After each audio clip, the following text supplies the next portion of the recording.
অষ্টম শ্ৰেণীৰ ছাত্ৰ-ছাত্ৰীসকল ইতিমধ্যে তোমালোকক পাঠ নম্বৰ 8ৰ তিনিটা প্ৰশ্নৰ উত্তৰ আলোচনা কৰা হৈছে। এতিয়া আমি 4 নম্বৰ প্ৰশ্নটো আমি আলোচনা কৰিম।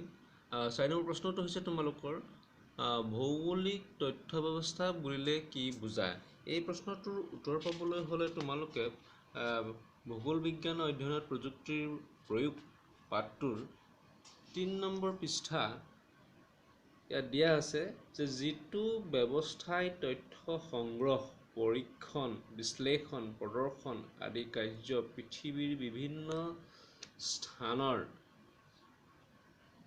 পৰিপ্ৰেক্ষিতত নিয়াৰিকৈ সম্পন্ন কৰে তাকে ভৌগোলিক তথ্য ব্যৱস্থা বুলি কোৱা হয়। পৰম্পৰাগত পদ্ধতিত ভৌগোলিক তথ্যবোৰৰ বিশ্লেষণ আৰু উপস্থাপন পৰিসংখ্যা বিজ্ঞানৰ সহায় লৈ কৰা হৈছিল। এতিয়া সকলো কাম কম্পিউটাৰৰ সহায়ত কৰা হয়। ভৌগোলিক তথ্যবোৰ বিভিন্ন চিত্ৰ, মানচিত্ৰৰ জৰিয়তে উপস্থাপন কৰাৰ বাবে প্ৰয়োজনীয় নিৰ্দেশাৱলী কম্পিউটাৰত মজুত থাকে। 5 নম্বৰ এছাইনমেণ্টটো হৈছে মানচিত্ৰ অংকনৰ ক্ৰমবিকাশৰ সম্বন্ধে এটি টোকা লিখা।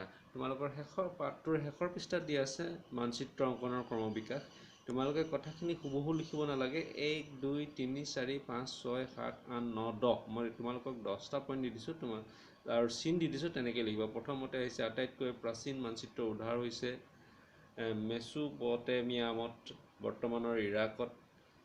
এই মানচিত্ৰ টেৰাকোটা ফলকত অংকিত কৰা হৈছিল। 2 নম্বৰ মিছৰতো এনেধৰণৰ মানচিত্ৰ প্ৰস্তুত কৰা হৈছিল। এই ধৰণে তোমালোকে 1 2 প্ৰেগাপ সলনি কৰি 1 2 3 4 5 6 মই তোমালোকক 10টা দি দিছোঁ। ঠিক এনেকৈ একেবাৰে শেষৰটো হৈছে সম্প্ৰীতি দূৰ সংবেদন প্ৰযুক্তি আৰু কম্পিউটাৰ ব্যৱহাৰ কৰি অতি নিখুঁত মানচিত্ৰ তৈয়াৰ কৰাটো সম্ভৱ হৈ উঠিছে। এই ধৰণে তোমালোকে 10টা পইণ্টত উত্তৰখিনি কৰিবা।